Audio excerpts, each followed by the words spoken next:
In the old days,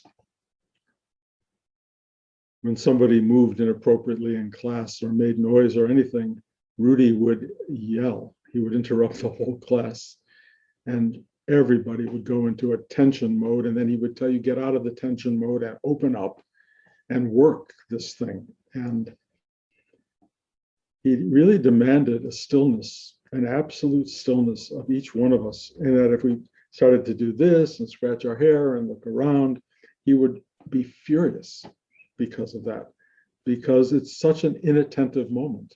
It's so much not being present. If all you're thinking about is an itch, you're not working. I have worked with coughs in my throat, and I just sat with them and they just evaporated. You sit with the discomfort, you sit with the pain, you sit with whatever you're given, and you just let go. You just let go, you absorb, you expand, you encompass. Spiritual work is work. It's not just sitting around thinking, oh, this feels good. And, and if you're sleeping, and some of you today were sleeping, if you're sleeping, that's not doing spiritual work. If you're sleeping and you're nodding off and you're kind of looking around, that's a complete disruption for the class itself. Now, of course, we're not all in one room, so maybe nobody else is experiencing it. But the teacher sitting, watching all the displays of attention, deep presentation, and absolute sort of, what can I call it, distraction, is it's hard for a teacher, because there's a collective. We're all part of an enormous collective. And when we do a class, it's all being together. It's all being one source. And this energy works the entirety of that source and does it and spreads it through to everybody. Now, of course, everyone's at a different place in their own practice. That's always the case. Everyone comes at it from a different perspective. But if you're not working deep inside and you're not doing the work, what exactly are you doing? And why exactly are you sitting? And you have to kind of understand that for yourself. Why do I get up at 8 o'clock in the morning or 7 in California and prepare myself for a class to come and then just kind of go, oh, okay, well, and maybe during that period of the class, something in you sparks to something. And so you get approximately a 4-second or 5-minute episode of, oh, that feels good. Which is, I don't want to be judgmental, but I'm just saying it's kind of a waste of time for you. And a practice, and spiritual work is a practice, is either something you do regularly or you don't, something you manifest or you don't.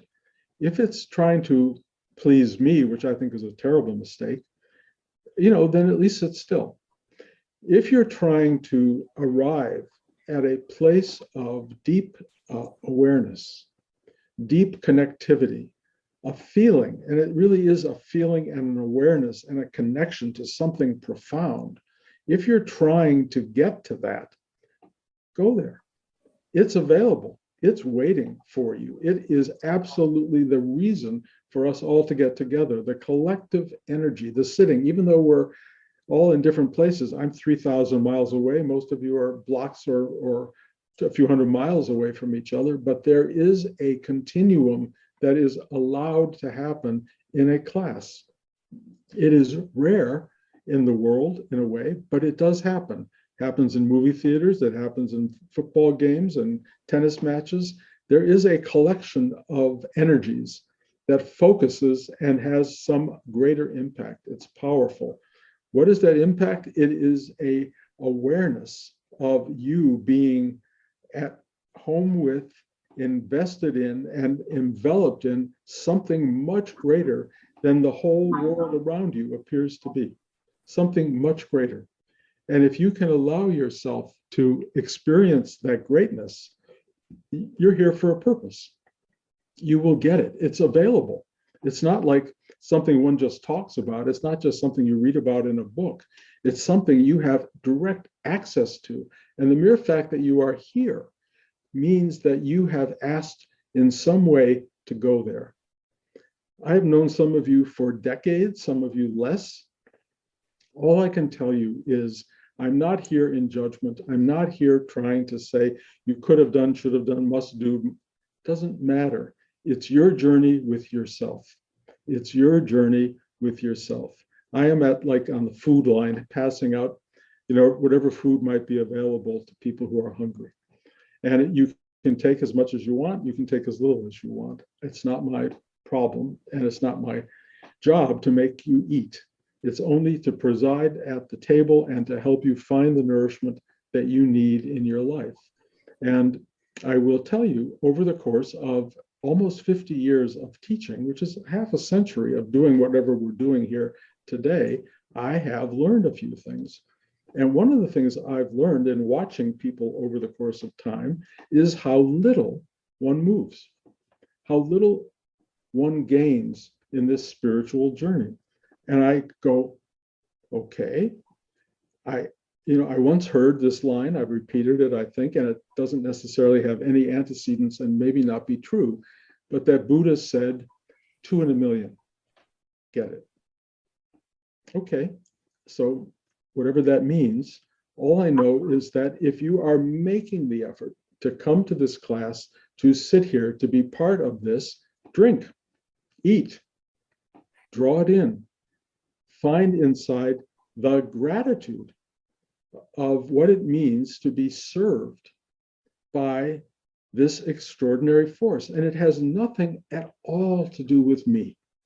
There's no Bruce playing in this. I don't know if you all just disappeared. Still here. Okay, thank you. Are you? A phone call from my son at the worst time, but it makes absolute sense. I am trying to get through to a very important part of your psyche, which means there is a gift, if you will, waiting for every human being. It is a gift beyond understanding.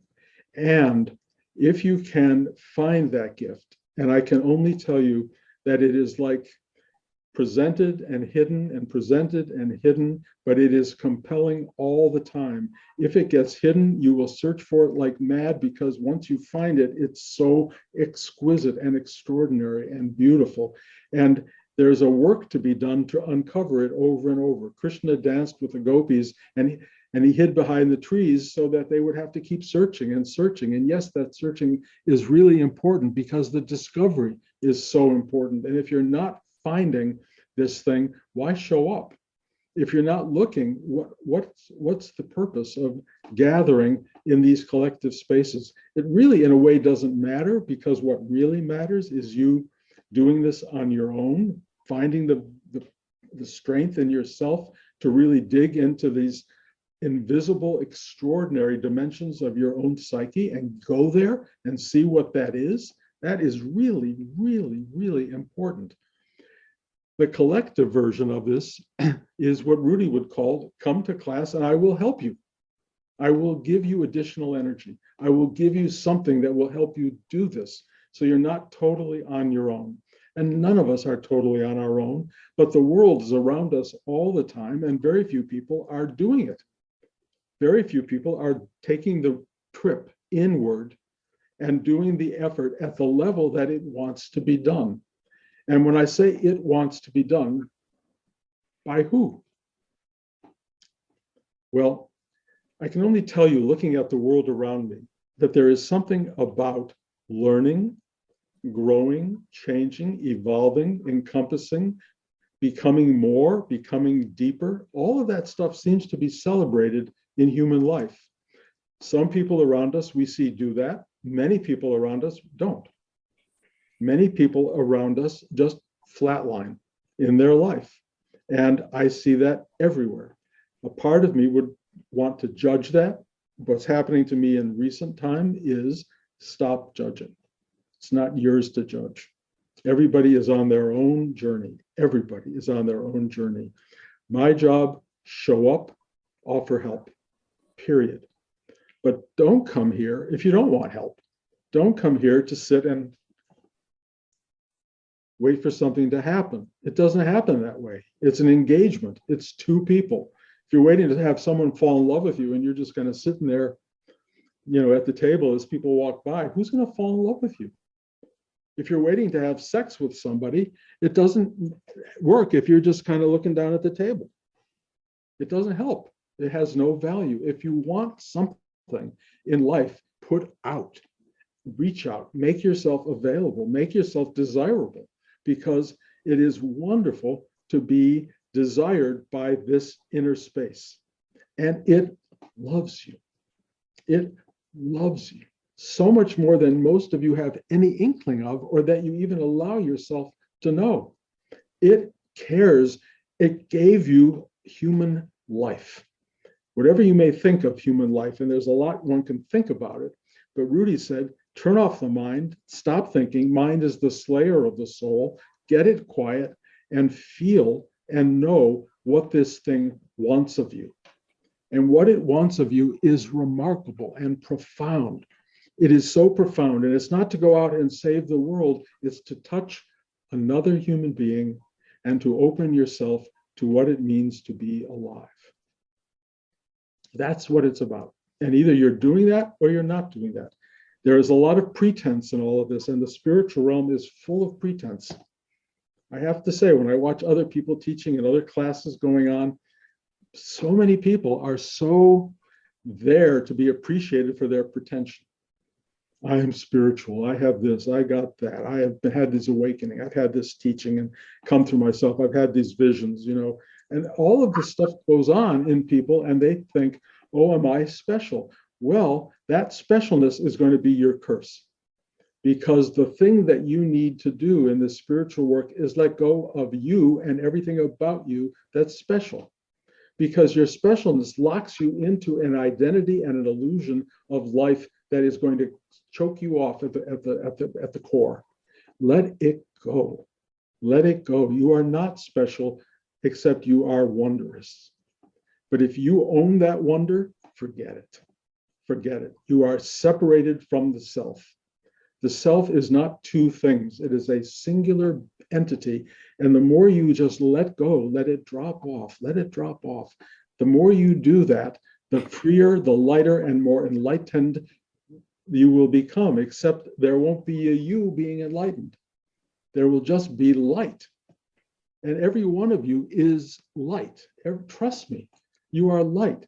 And dabbling in a spiritual journey into the wondrousness of light and coming back with a little cigarette butt of light is not brilliance. It's not illumination. It's a dull little light. Oh, look at the light. Forget it. That is not the light. The light is so much deeper and greater. And don't get satisfied with tiny little glimmers of stuff, like a street light down the block.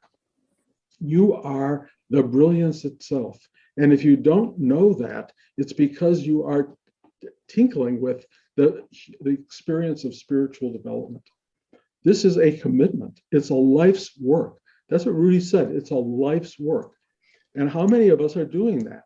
I know some of you have been doing this most of your life, but what's going on with you? Where are you in this journey? Seriously, not where do you want to pretend you are, or where do you think you are? Where are you? How much of this light is penetrating? How much of it is moving through you? And how much of it is getting into the world around you that really needs your light? You answer that question. I mean, I can go through and do a whole number on everybody and judge you and do this whole thing. And there's a part of me that wants to do that, and another part of me that goes, shut up. Let everybody find their path. Let them do it on their own. In the end, it's your journey. It's the judgment that comes from within you.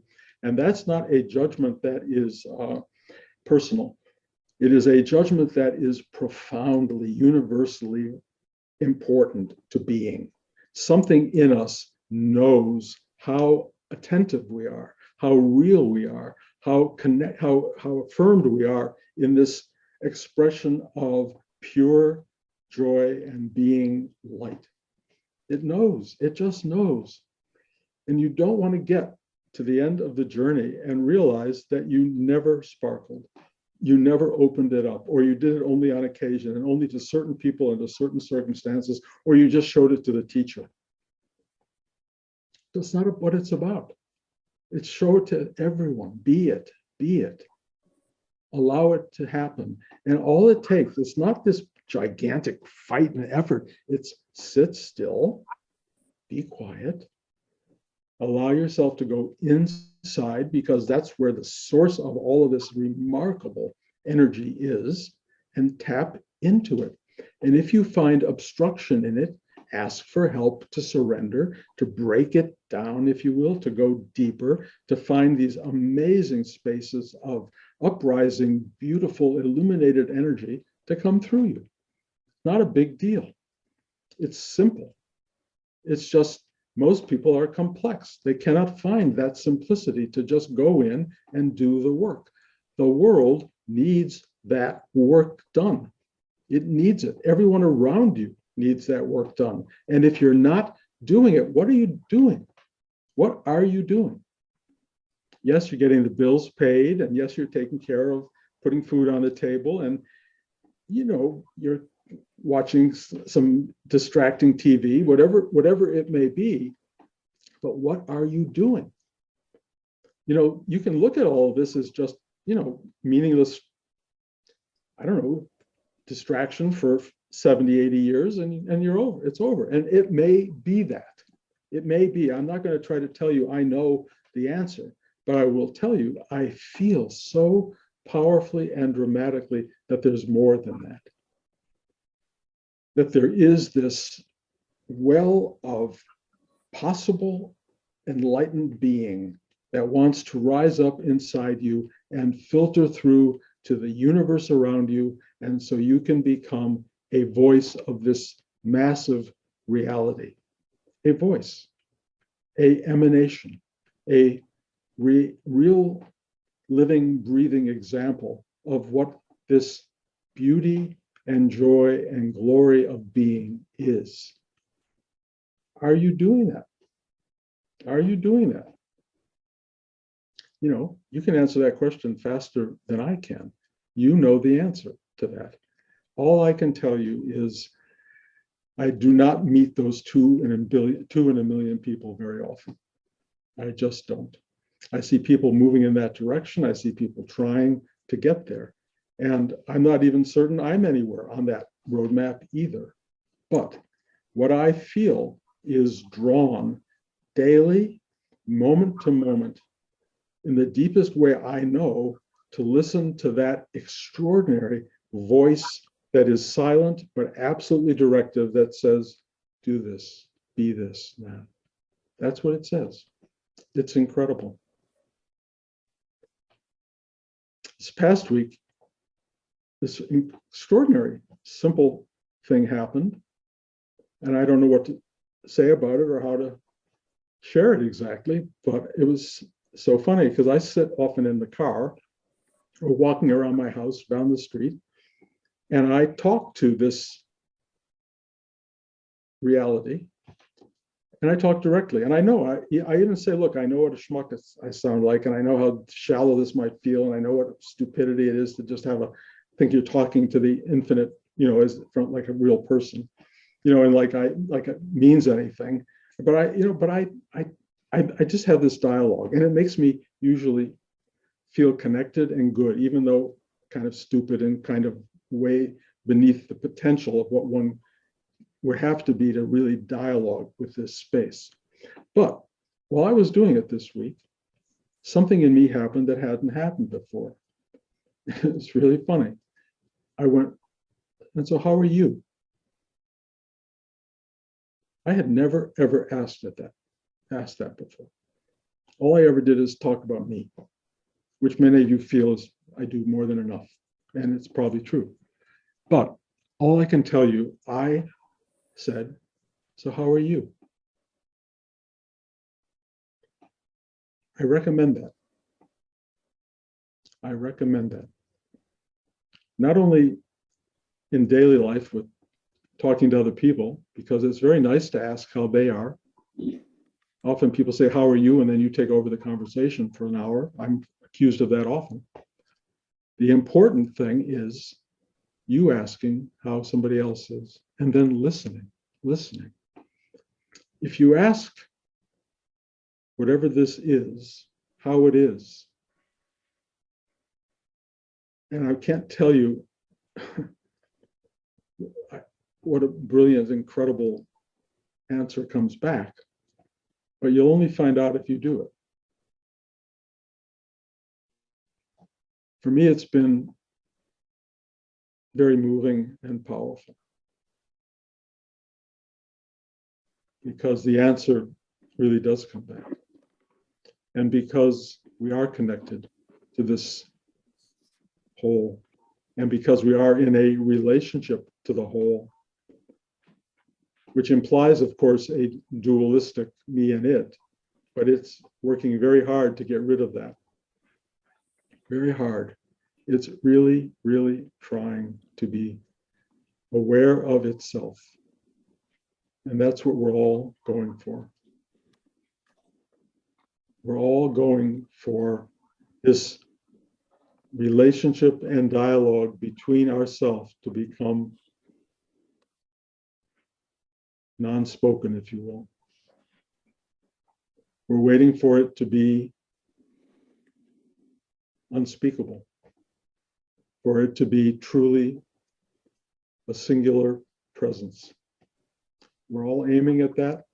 It wants that. It allows for that. It will wash away so much of the dualistic aspect of who we are, and it will present for you enough times during the day a sense of no separation, no two, just one. How are you?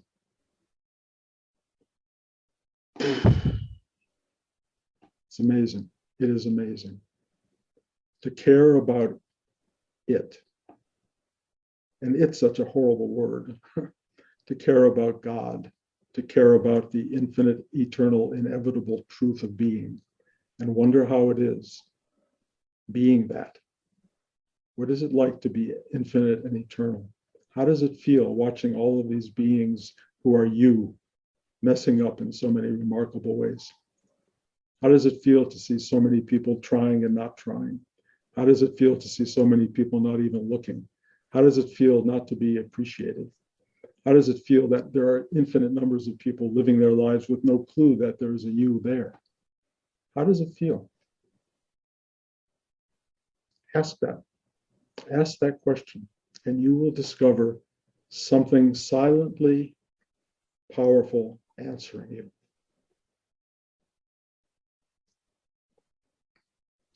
I talk about this pretty much weekly now, but I keep wondering what the birds all think at our bird feeder when Blanche lets the seeds go down to the bottom. Are they angry? Are they frustrated? They can't get as many birds eating at the same time. They're fighting. They're doing all this stuff. You know, they have no idea who Blanche is. They have no idea to stop and go, well, how are you? You know, why can't you feed me right now? Are you busy? Do you have a life too? They don't ask any of that. They just go for the bird seed they can get. We're sort of like that, people. We're sort of just like that. We're going for the bird seed we can get. And it's amazing that there is anybody who is willing over and over and over again to come and fill that bird feeder. Who does that? Why? Why is nourishment endlessly available? Why do we think the minute the seed diminishes that we've been forgotten and thrown out by the universe? You know, oh, God doesn't care anymore. Maybe God's busy. Why don't you ask? Why don't you just ask? Why don't you just say, hey, do you need help? Can I be of help? What can I do? How's your day going? You know, how are you dealing with the war in Ukraine? How are you dealing with all these people who don't think about you, care about you, don't want anything to do with you? How do you deal with that? Interesting, you know? And I think about that and I feel it, and I will tell you, you will feel it too if you go on this journey. If you go into yourself and ask these questions, because you are one with the answer. The answer is not separate from you. And if you're willing to make this journey into profound questions like that, if you're willing to take the time and make the effort and be sincere and be persistent and be consistent and regular in your work, the universe will talk to you and will give you answers. If you're just kind of walking around once in a while and asking the question once in a while, why bother? Why bother to provide the answer? Although the universe is brilliant and it will hit you over the head with the answer if it knows it's going to leave a mark, if it's going to actually get through and actually have something imprinted in your psyche. But, you know, for you to have an imprint in your psyche, you have to be really, really committed and available to being imprinted. You have to be there and show up, because the work of the universe, of the eternal, infinite reality, is so essential and powerful. And if you are going to be a part of that, and you are, but if you're going to be a conscious part of that, you had better be ready to be imprinted. You better be ready to have that energy come in and tell you what to do, how to live, how to move through the world, because it will do that. It is a guiding force. It is the light that tells you how to move forward, and it will prepare you for the dynamics of whatever universal experience is going to unfold around you in the next minute, hours, days, weeks, months, years, decades. Clearly, the universal forces are impinging on some level in our lives right now. I talk about this pretty much all the time. What do we do in response to pandemics and wars and upheavals in social norms and all of that stuff? What do we do? Well, I'll tell you, if you only get the answers up here in your mind, you will not know. You will have no clue. If your whole response to being in the world is intellectual and analytical, you will not know. You will not find the answers. The answers are only vaguely interpreted by the mind. The answers are much deeper. And if you don't do the work and dig and sit regularly in a practice that allows you to be available and announce your availability to the powers that be, you will not know. You will live a life of absolute blindness, and you will leave this world as blind as you came into it, even if you kind of dabbled in spirituality. So I think all I'm trying to get through to you is take this seriously. Don't be a dabbler in spiritual practice. Don't be an occasional person who shows up at the table. I'm not looking for regularity from you. I don't care. I honestly don't care.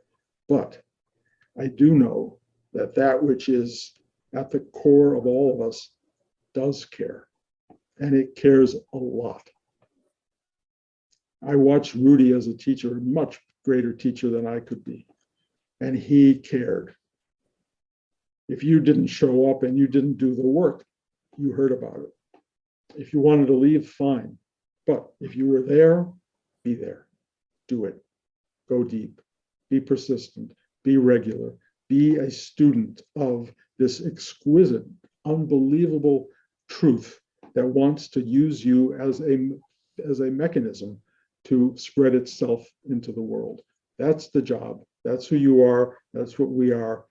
When I see people sleeping, dozing, scratching their head, looking around, whatever, it does not feel joyous. It does not feel like this is the way the greater good wants it to be. That's all I can tell you. If you find yourself in that space and you're being sloppy or you're being irregular or you're being occasional or whatever it is, change that.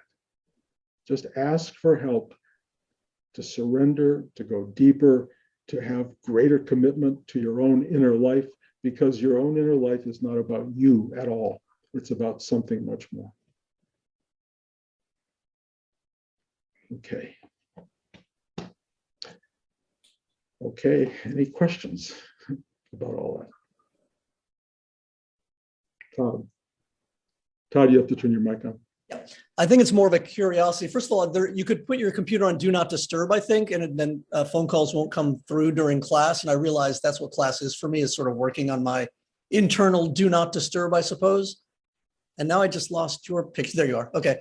I'm wondering if you saw the documentary, How to Change Your Mind, because it reminds me a lot of class. And also you had talked about doing LSD and how you had that, I don't want to call it hallucination because that implies that it's not real. To me, the class is more real than the hallucination outside of the class. But I'm wondering if you had an opportunity to see it and just any thoughts. I read the book, and I have had people tell me to watch it, and I will. I was reading the New York Times this morning at breakfast, and it's a lot about hallucinogenics and how much they are needed in the diagnostics of depression and all the other things that go on in the world, anxiety. I'm writing my biography right now, and I just finished the chapter on my LSD trip back in the 60s, which is almost 60 something years ago. And I have always been a spokesperson for what might be the rapid cut to the chase explosion of awareness that then hits you with that LSD experience or psilocybin or any of those other things. And then what comes after that? And for me, the idea of just going to LSD, which I used to watch a lot of people do in the 60s over and over and over, then that's an easy, absurd path. It's like trying to avoid having to do the work. Once you have that information inside, once you see the totality for a minute or however long timeless moment that you get, then the work starts. At least it did for me.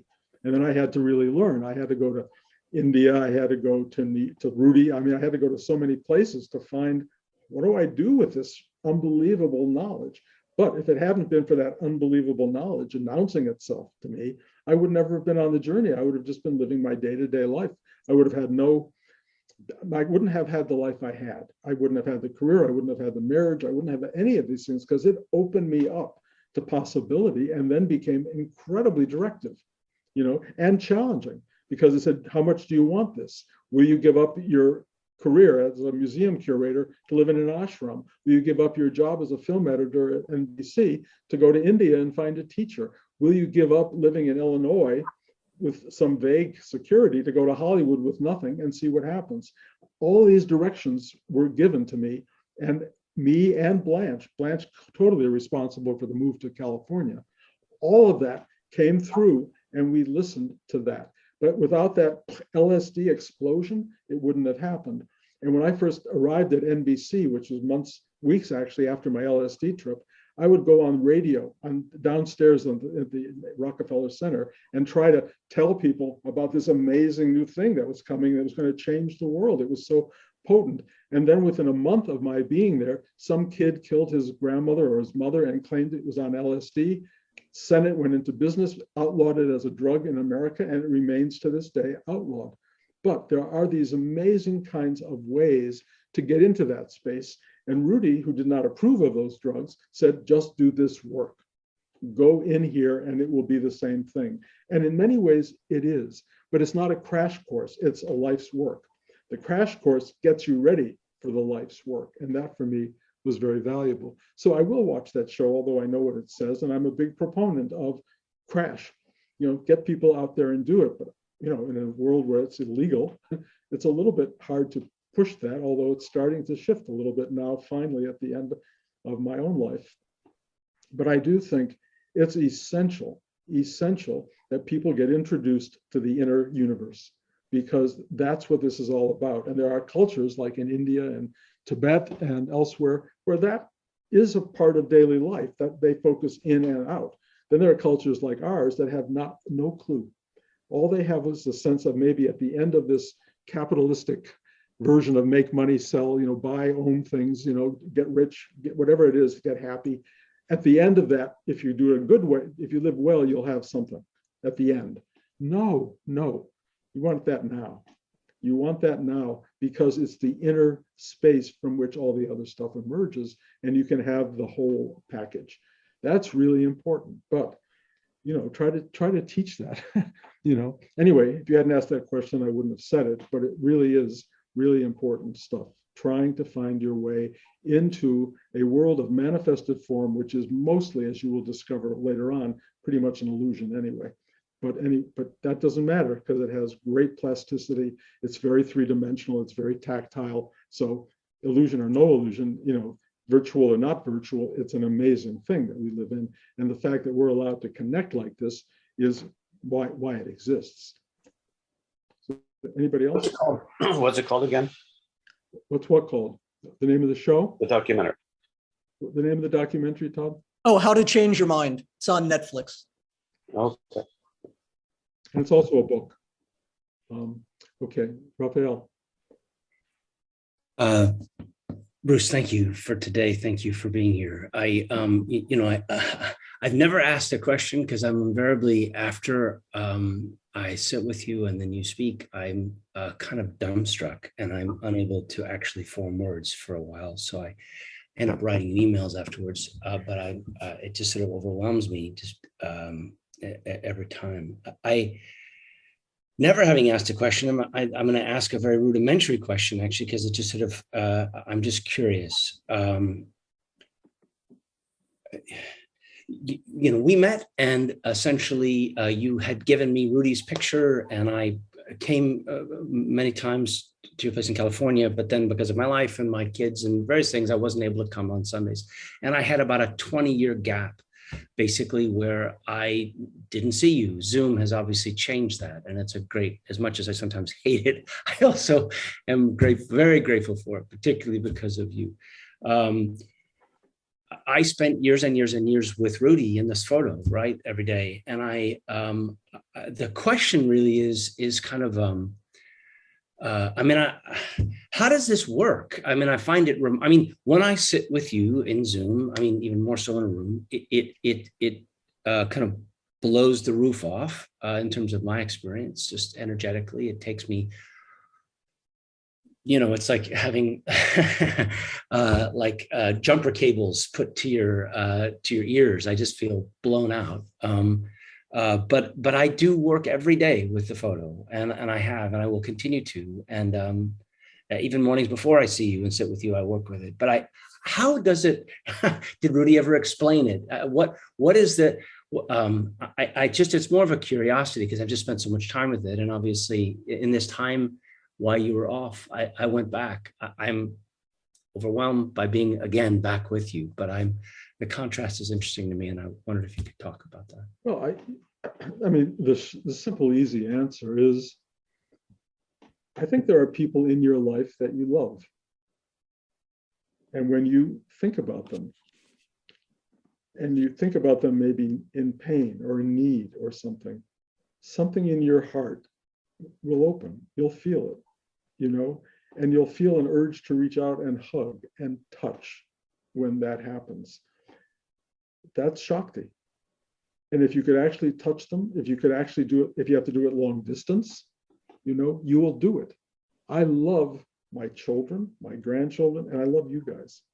And I do nothing more than send that out to you with a additional, if you will, aspect that the love is not limited to the character of Bruce. It's a deep pool of love, and it comes through with the value, the added value of being infinite and eternal. And it just comes out, and one feels that. Your own love for your children, for everybody in your life, really, and you have a lot of it, has that same background noise in it, if you will. And the more you open to it, the more it joins the love that you put out. But it's really simple. It just is love or caring or commitment to the well-being of others. Touch. Touch is really powerful. We are masturbatory beings, and we find great pleasure in touching ourselves in certain places particularly. But if you couldn't do that, and you couldn't touch somebody else physically, and you were attracted sexually, in your own mind, you could feel them and get aroused and get really turned on by imagining just touching any part of who they are that physically attracts you. That's Shaktipat. That's energy that's going out to another person. In fact, I believe, I may be wrong, that that other person feels that even though you aren't even in the same room or you may be 1,000 miles apart. They feel that, no way to describe it. Time and space don't work in that regard, but you actually are touching and loving other people, alive or dead. And I send my love off into the space of people who are no longer here. I don't know that they get it. I think they actually, I don't know what they is, but the infinite into which they have emerged or merged is alive. And I believe this stuff cycles and it moves around. Shaktipat, it's love, it's energy moving to another person through the idea of touch or the actuality of touch. Rudy, when he touched me on the forehead, I would fall on the floor. It was so powerful, so amazing, because his touch was not just, oh, you're so cute and you're so sweet. It's like, it just was full blown. Real strong Shaktipat will do that. It will give you and it will allow you an expansion of who you are so that the inner part of you becomes vibrantly expansive and alive. And then you start to go, oh, wow, this is alive in here. And then you start to work with that and operate with that and then bring that back into the world. And that exchange back and forth makes you a very worthy person who people will like or love or care about enormously. And that's all it is. It's not very magical, really, except for the fact that love exists at all and touch exists and light exists and that we manifested beings exist. There's something absolutely extraordinary about that. I'm watching my son Josh make virtual reality stuff, and that's remarkable. This is real virtual reality, or whatever you want to call it. It's something. And I go, wow. And the fact that one can love more than one person, or if you really open up deeply inside, you can love kind of everyone and find a roadway or a pathway into why they're worthy of being loved. That's an incredible thing. So sitting in class, I am shown or feel why somebody is worthy. And it really is incredible to love all of you guys. And I mean, all of you guys, to love you all is I get to be the person who experiences that. So why wouldn't you do that? It's so beautiful. Rather than walking around, why would what's the difference? There's a big change between loving people and not caring at all. Does that answer your question a little? It does. It absolutely does. I'm also just struck by having spent so many years with Rudy and I never having met him. I've got this intimate relationship with his being, and Right. and I'm so struck by how it affects me every day. I never met Nityananda, but I have a relationship there. I met the Dalai Lama twice in my life, but I have this relationship that feeds me that I don't understand. And also all of these unseen entities, I can't even name what they are or what it is, but boy, oh boy, do they plow through. So it's really interesting what we're capable of when we get out of the way. Yes, Kim. Good morning. Thank you for that beautiful meditation today and that talk. I've been hearing a lot about illuminate and shine lately, and have recently rebranded my company with a lighthouse and an illuminate, which came to me from a complete silent space, out of nowhere, but yet somewhere. And this meditation made me think, oh God, oh no, I thought I knew what I was doing with this brand, but maybe there's something else I'm supposed to do that I don't even know yet. And that terrifies me and excites me at the same time, because I think I know, because I'm a person of great will. And but my question is, so thank you, because it's giving me a lot of hope that there's a path of the unknown that will be exciting and frightening at the same time, which is why I sit. I sit because I want to be in all those places, right? But my question is really, it's a basic one. When I first learned how to meditate from you, back when you were doing it in Sherwood Forest and you did the class and you said, you got to move the energy down your back, through all your chakras. I do that continuously because if not, the monkey mind gets going. And I often have the energy stay in one particular chakra, and it is the sex chakra. It stays there very strongly for me. It can be uncomfortable in the meditation. It happens quite a bit in open eye meditation. And I move it. I work on moving it because I'm like, it can't all just stay there. That's ridiculous. I've got the throat, I've got to work. So I judge it. And I'm almost ashamed of it in some way, right? And I'm curious if there's anything I can do to let go of that judgment and maybe. Well, let me redirect you for a moment. The energy goes down the front and up the back. So Okay. you're moving it backwards. It's not going down your back and then up the front. It really is a downward process through the chakra system to the base of the spine. Then it rises up the spine in a Kundalini fashion. It can be circular like a serpent. It's called serpent energy. It can be gentle like, that when you have a moment of looking at a great painting or something. And it can also be like that, shoots up the spine. Sex chakra is about recreation.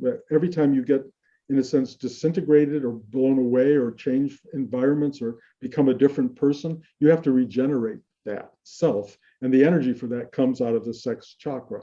So getting there is actually important. If it becomes a preoccupation the way it does for most people in Western culture or maybe all over the world, where it's all about sexuality itself, which is recreation and recreation.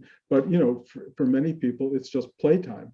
And what you need to do is look at that, accept it, and then move on. Bring your mind to these other places. That's where the mind is valuable. Move it around and let it focus. Let it move into your heart chakra. Let it move into your navel chakra. Let it move into your third eye. Let them expand. But you're in charge of that. And if you're not allowing this yourself to direct it, then you're sitting there being, compelled by, for many people, especially the sex chakra, is just endless pleasurable space. And if you get caught there, and many people do, and many people live a life or perhaps, I don't know, multiple lives, that's all they think about. It's a trap and it's a problem. So you need to move beyond that space, let it recreate you, use it on occasion when it's meant to be useful in life. It's very important, but don't make it the totality because it's not the totality. It's one chakra. Thank you. Anybody else? Yeah, Andrew.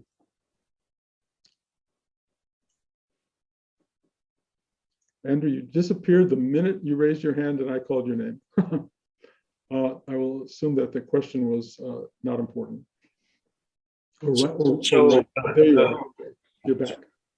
You disappeared for a minute, Andrew, so you can start again.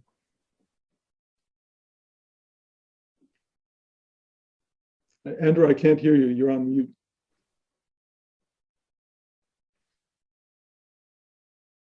Still on mute. So either you figure, was that sorry? Okay, you're gonna have to figure it out because I'm not the technician here at all, and I cannot hear you at all. So I apologize. Write to me, and or call me privately. Is there anybody else? I was gonna mention something if I can. Who's that? It's me, Darren. Oh, okay. Zach, hold on one second. Darren? So the mind is like the crosshairs of a rifle, where you can target the areas in your body where the chakras lie, and therefore bring about that specific change in your life. Well, you cannot bring it about as much as ask for help for it to happen, because the mind doesn't have the capacity. But you can ask for help to focus on a certain area and really stay there and wait for the inner part of that space, especially the inner part of a chakra, to start to make itself known. It will start to open up. And then, as I've described it elsewhere, it kind of invites you in. You kind of go inside, and then it's like, wow, there's this, the inner life is bigger than the outer. And people don't know that. And as you go in, it's incredible. Nityananda said, open your heart and wander.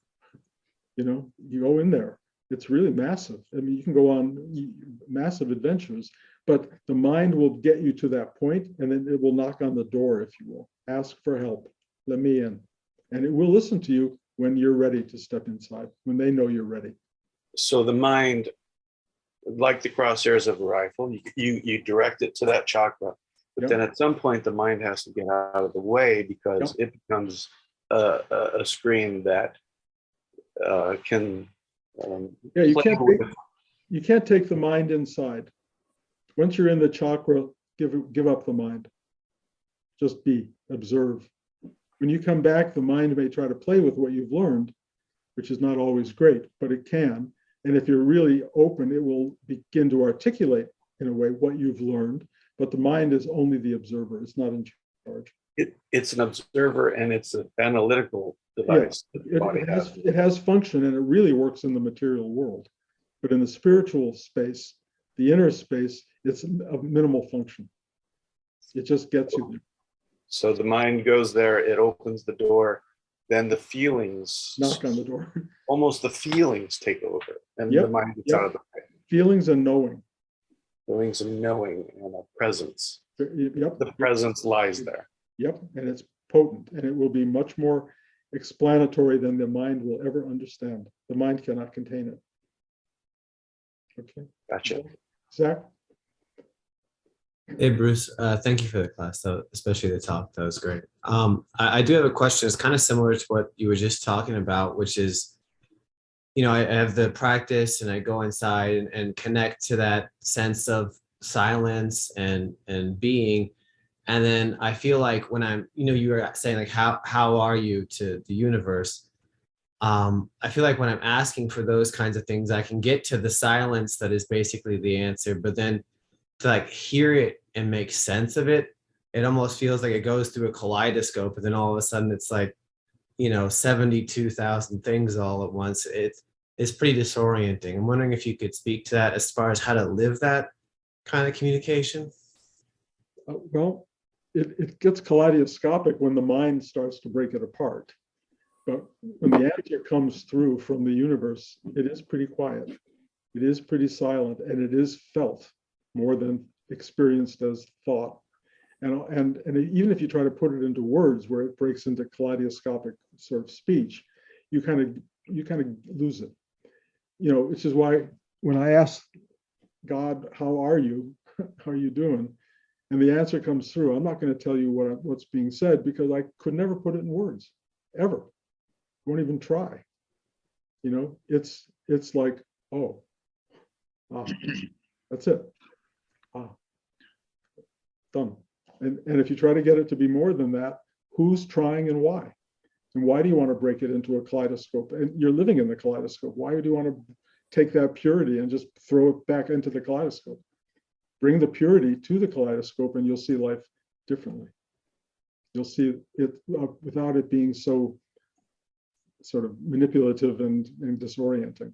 It'll be very clear and sharp and focused. And you'll go, aha. And you'll bring your aha to every moment of your life. And that'll be exquisite. It's exquisite beyond belief to bring the inner to the outer and have the outer reflect the inner and be the thing that is the containment of all that. And that's what you are. So be that.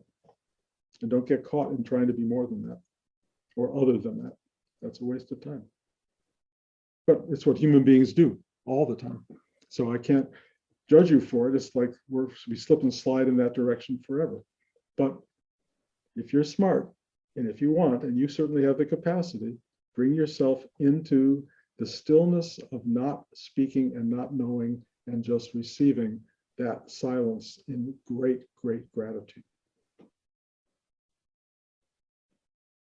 Thank you. Anybody else? Okay.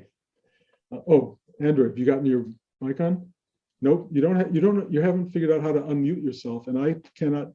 You're just talking, and there's no sound coming through at all. You just hit the space bar. Hold down the space bar while you're talking. Hold on the space bar. Try holding down the space bar while you're talking. I have a question, Bruce, if you have a minute Sorry, while we're waiting. it's not working. Who is that? This is Dean. Dean? Okay.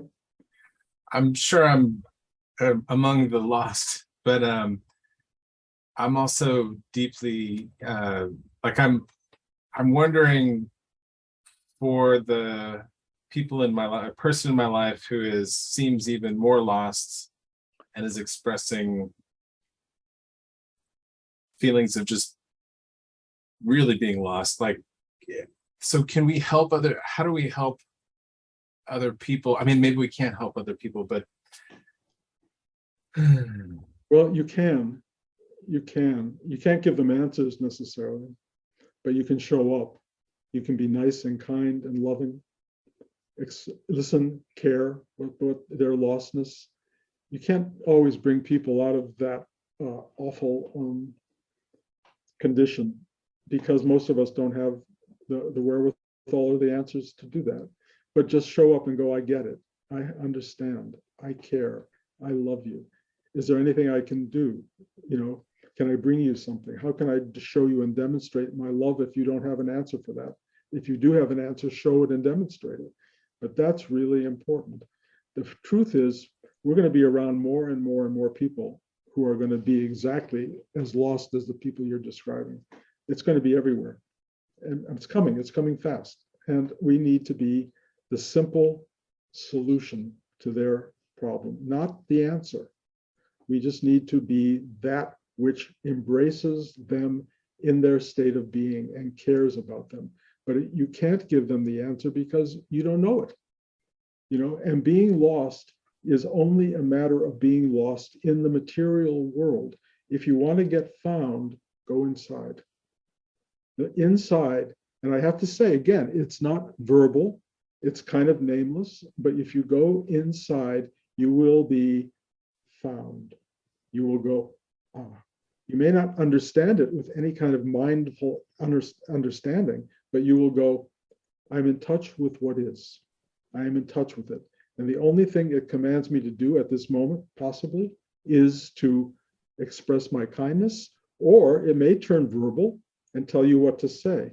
I am always amazed when I talk, particularly in class, because I know the Bruce guy, and he doesn't know how to talk all that well.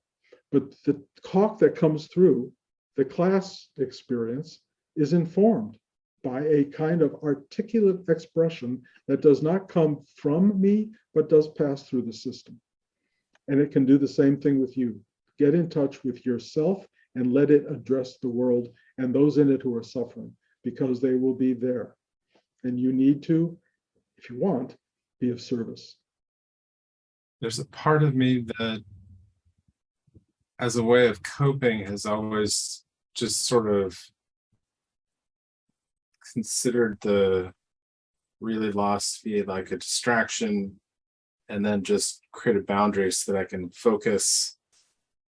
And so that part of me is not really helping. Yeah, it's an obstruction. It's a protection. When you try to wall yourself off from others, you are walling yourself off.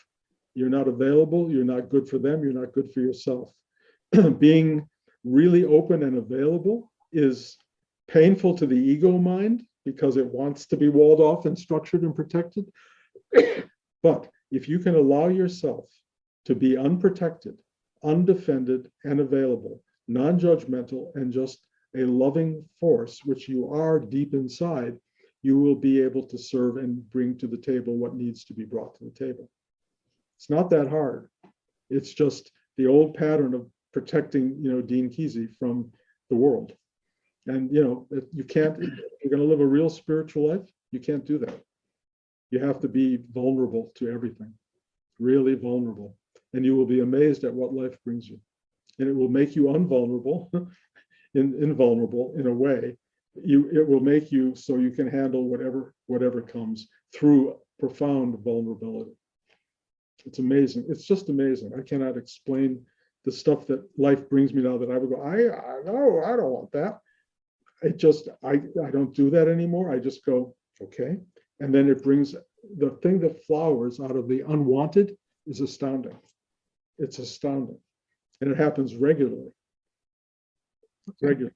The person who shows up with need and you, I don't want to deal with this, they just brought you a great gift. Trust me. It's a different way of looking at the world, but it's not personal anymore. It's impersonal, open to life. Try to open up to that. Yeah, see it, try it, see what it works. Trust me. All right, thank you. Anybody else? Or have we run out of time and space here? It's been a long conversation. Not used to seeing you without glasses, Bruce. Congratulations. I don't know who said that because I can't see who's talking. It's Darren. It's Darren. Oh, yes, no, I'm now I'm now what do you call it? Cataract free and a different person for that. It's interesting. But it's a rebirth of some kind because I haven't seen like this since I was a kid. And it's really, really amazing. So yeah, one of the joys of getting old is that they take away your failed vision. They renew it. So pretty powerful. Anyway, it's wonderful to see you all. Ashgar, Jenny, I'm going to ask you to figure out your computer system because I don't know quite what went on. And Andrew, who you may hear this later, I don't know where you are. You've got to figure out how to get mute on and off. And the rest of you are doing brilliantly. And we're all having a wonderful exchange. So thank you for showing up. And if you need me, I'm on. You can text me, call me, or write me on email. I love you all. Thank you for being here. Bye.